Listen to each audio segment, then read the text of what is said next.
Hello and welcome back everyone. मेरा नाम है केशव कुमार और मैं हूं आपका बिजनेस स्टडीज का टीचर। चलिए, आज एक कॉमन पॉइंट है जो 11th हो या 12th हो या फिर ग्रेजुएशन के जो बच्चे हैं, हमारे बैचलर्स के जो बच्चे हैं, बेसिकली बीकॉम ऑनर्स, बीबीए, इन सब में एक कॉमन क्वेश्चन होता है या कॉमन एक टॉपिक है, वो है कंपनी। कि कंपनी क्या होती है, बेसिकली कंपनी क्या है ना। तो टॉपिक का नेम मेंशन करते हैं, व्हाट इज कंपनी।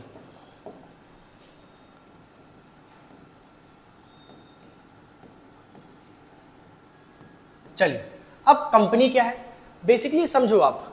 एक होता है फर्म, एक होता है कोई और कहते हैं ना ऑर्गेनाइजेशन है, फर्म है, बिजनेस है, कंपनी है, इंडस्ट्रीज है।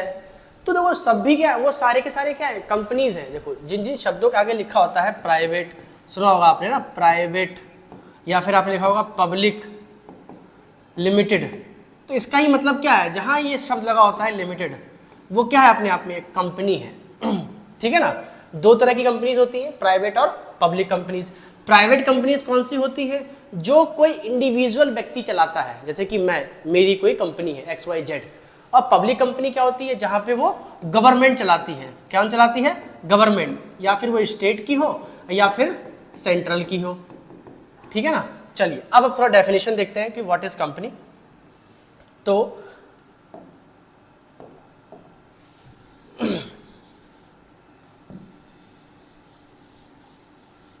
आप समझते हैं जरा डेफिनेशन क्या है। A company is an artificial person. अब कंपनी क्या है, एक आर्टिफिशियल पर्सन है। तो डेफिनेशन क्या लिखेंगे हम, company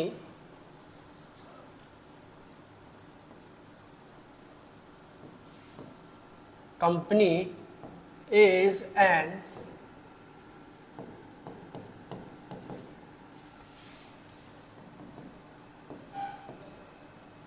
person created by law. अब बच्चों को यहाँ पे बहुत प्रॉब्लम आती है। देखो ये तो हमें पता ही है कि एक कंपनी जो है वो क्या है, एक आर्टिफिशियल पर्सन है। देखो दो इंपॉर्टेंट पॉइंट है यहाँ पे, और दो कैरेक्टरिस्टिक्स भी है कंपनी की। क्या है, पहली कैरेक्टरिस्टिक्स है आर्टिफिशियल पर्सन है। अब ये आर्टिफिशियल पर्सन क्या होता है, तो हम समझ लेते हैं। जैसे मान लेते हैं कि हम कहाँ गए, हम डोमिनोज गए। हम कहाँ गए, डोमिनोज गए। डोमिनोज, मान लेते हैं हम डोमिनोज गए, हमने डोमिनोज का पिज़्ज़ा खाया। अब मान लेते हैं कि पिज़्ज़ा में क्या निकला, कोई कमी निकल गई, कोई मक्खी गिरी भी निकल गई, या फिर मान लो कोई चींटी या कुछ भी ऐसी कोई चीज़ मिली जो आपके लिए अच्छा नहीं लगा।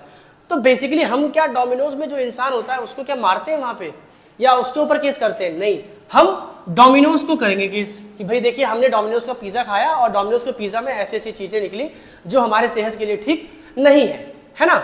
या आपने मान लो कि आपने ब्रिटानिया का बिस्किट लिया और बिस्किट कैसा हो, एक्सपायरी हो, तो क्या आप क्या उस ब्रिटानिया के बिस्किट के ऊपर जो फोटो होता है उसको मारने जाओगे?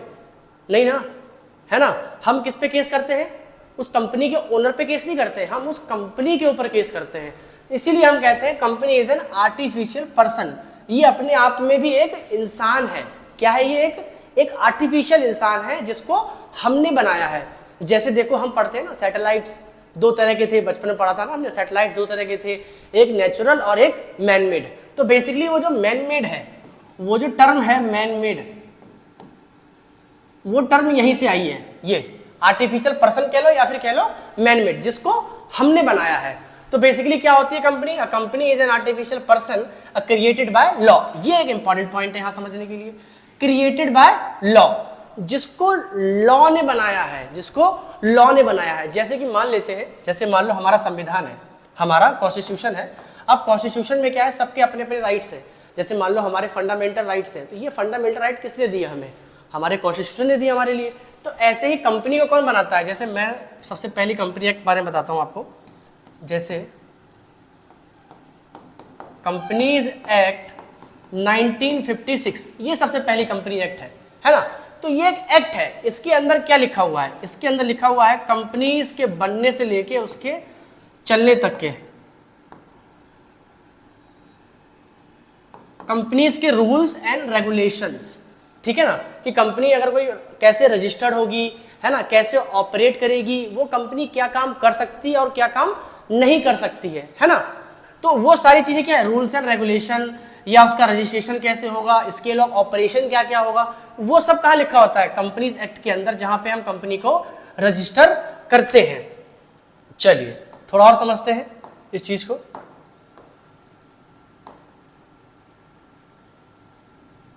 अब एक बार फिर से डेफिनेशन समझते हैं। A company is an artificial person created by law. अब कंपनी के भी अपने कुछ क्या है, कैरेक्टरिस्टिक्स है। क्या कैरेक्टरिस्टिक्स है वो देख लेते हैं। देखो नंबर 1 कैरेक्टरिस्टिक्स क्या है, देखिए हम पढ़ेंगे कंपनी के कैरेक्टरिस्टिक्स।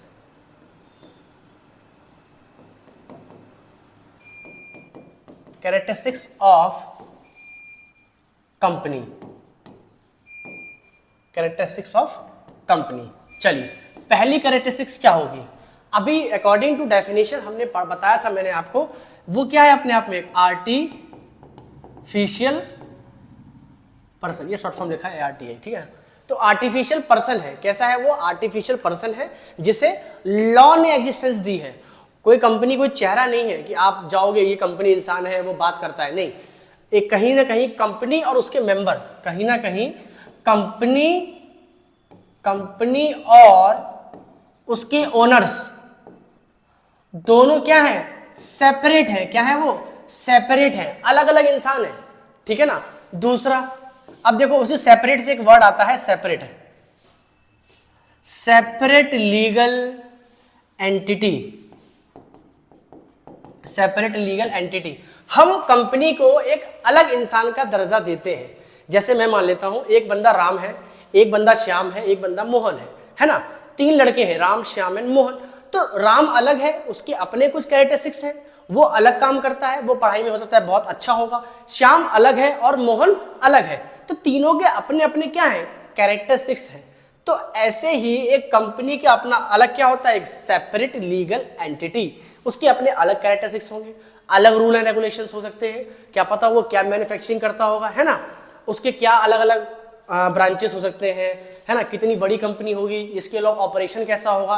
तो क्या है, एक सेपरेट लीगल एंटिटी है वो अपने आप में एक, है ना, उसके ओनर अलग है और वो अलग है। इसके बाद क्या होगा, देखो आर्टिफिशियल पर्सन बताया मैंने आपको। Third, limited liability. क्या होता है कंपनी में, लिमिटेड लायबिलिटी, लिमिटेड लायबिलिटी। अब ये लिमिटेड लायबिलिटी क्या होता है, तो बेसिकली मान लेते हैं एक कंपनी अपने आप में बहुत सारे लोग होते हैं। यहां पे क्या है, नंबर ऑफ पीपल्स है, क्या है, नंबर ऑफ पीपल्स होते हैं ये, है ना। अब मान लेते हैं जैसे कि मान लो कि ये कंपनी के जो ओनर है उसमें कितने ओनर हैं, 50 ओनर्स हैं। कितने ओनर हैं, 50 ओनर्स हैं। जैसे मैं आपको बता दूं कि जैसे अगर कोई प्राइवेट कंपनी है तो उसमें कितने होंगे, 2 तो होंगे ही होंगे मिनिमम, और अगर पब्लिक है तो 7 होंगे। तो मान लो क्या है, बहुत सारे यहाँ पे मेंबर्स हैं। तो बेसिकली यहाँ पे मुझे बताना है आपको कि सारे मेंबर्स के बीच जो लायबिलिटी होती है कंपनी को ऑपरेट करने की, चलाने की, रन करने की, वो अलग अलग है।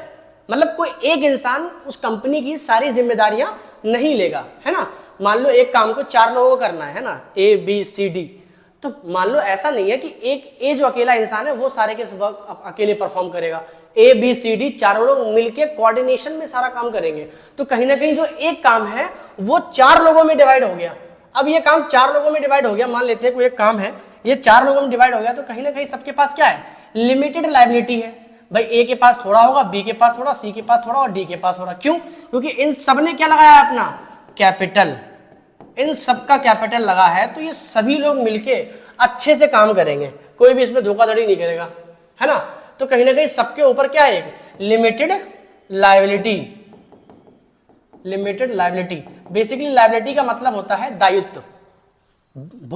एक तरीके से आप अगर हिंदी में बोले उसको कहते हैं ना, मेरे ऊपर ये बोझ है।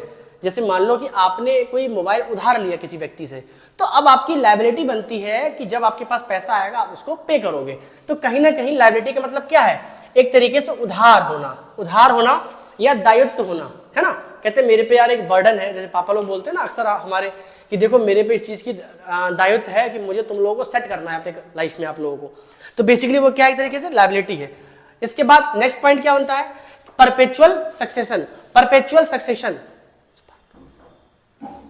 Perpetual succession. अब परपेचुअल सक्सेशन क्या होता है ये समझते हैं। थोड़ा सा फ्रेम कट हो गया था। परपेचुअल सक्सेशन अब क्या है, देखो इस पॉइंट को जरा समझने की कोशिश करते हैं। परपेचुअल सक्सेशन क्या होता है? जैसे कि इसका मतलब है अगर किसी पार्टनर की कंपनी में डेथ हो जाती है, जैसे मान लेते हैं कंपनी में ए, बी, सी और डी, ये 4 लोग हैं, ये 4 लोग मिलके कंपनी को ऑपरेट कर रहे हैं। इन केस मान लेते हैं कि डी जो है वो चला गया कंपनी छोड़ के, तो किसी एक के मरने से या फिर छोड़ के जाने से ये जो कंपनी होगी, ये जो कंपनी होगी वो बंद नहीं होगी, उसका स्केल ऑफ ऑपरेशन क्लोज नहीं होगा। इसी को हम क्या बोलते हैं? परपेचुअल सक्सेशन या फिर परपेचुअल एग्जिस्टेंस। ये लिख लेते हैं, परपेचुअल एग्जिस्टेंस। ठीक है ना? चलिए, तो परपेचुअल एग्जिस्टेंस हो गया। इसके बाद हर कंपनी की क्या होती है? अपनी एक कॉमन सील होती है। क्या होता है? कॉमन सील होता है।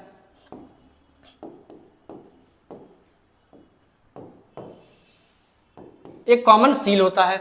अब स्पेलिंग,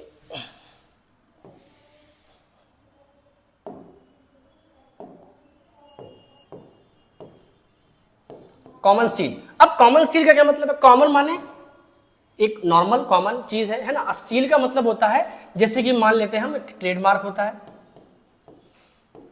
ना। जैसे मैं आपको एक नॉर्मल सी चीज बताऊं, जैसे मान लो ये एक एयरपोर्ट है या फिर माइक है, तो देखो इस पे देखो कंपनी का एक नेम मेंशन है ना। तो ये क्या है? कंपनी का एक कॉमन सील है।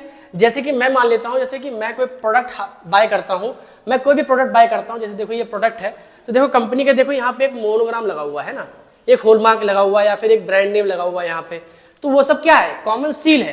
तो ऐसे ही हर एक कंपनी का अपना खुद का क्या होता है? कॉमन सील होता है। ठीक है ना? चलिए आगे समझते हैं। मैंने बताया आपको कंपनीज 2 तरह की होती हैं, फिर से समझा देता हूं।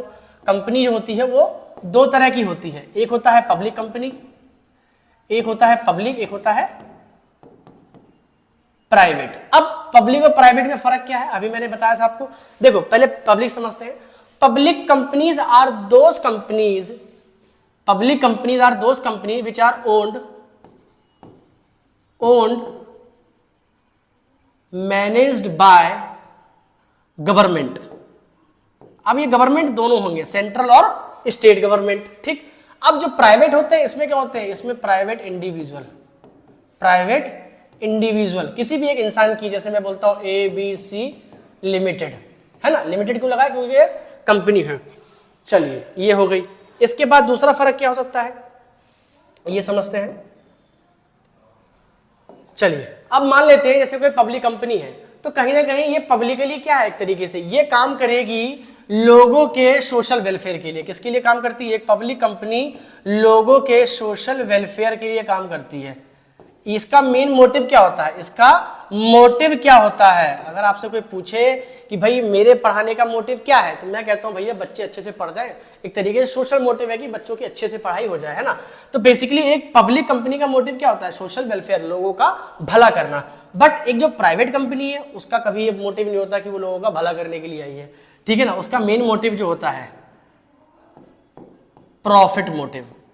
क्या मोटिव होता है? प्रॉफिट। इसके बाद जो ये देखो ये क्या है? ये प्राइमरी मोटिव है, प्राइमरी मोटिव है ना। और दूसरा क्या मोटिव होता है? वो होता है सेकेंडरी। अब सेकेंडरी मोटिव क्या है उसका? सोशल वेलफेयर, है ना।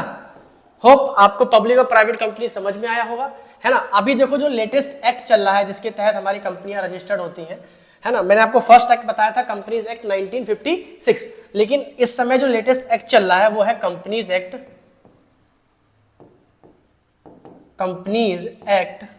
2013। अब क्या है? इसी के तहत सारे कंपनी क्या होती है? इसमें रजिस्टर्ड होती है ना।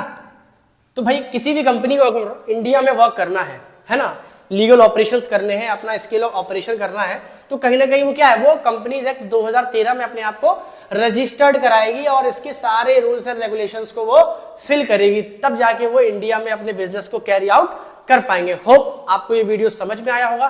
Thank you and have a nice day.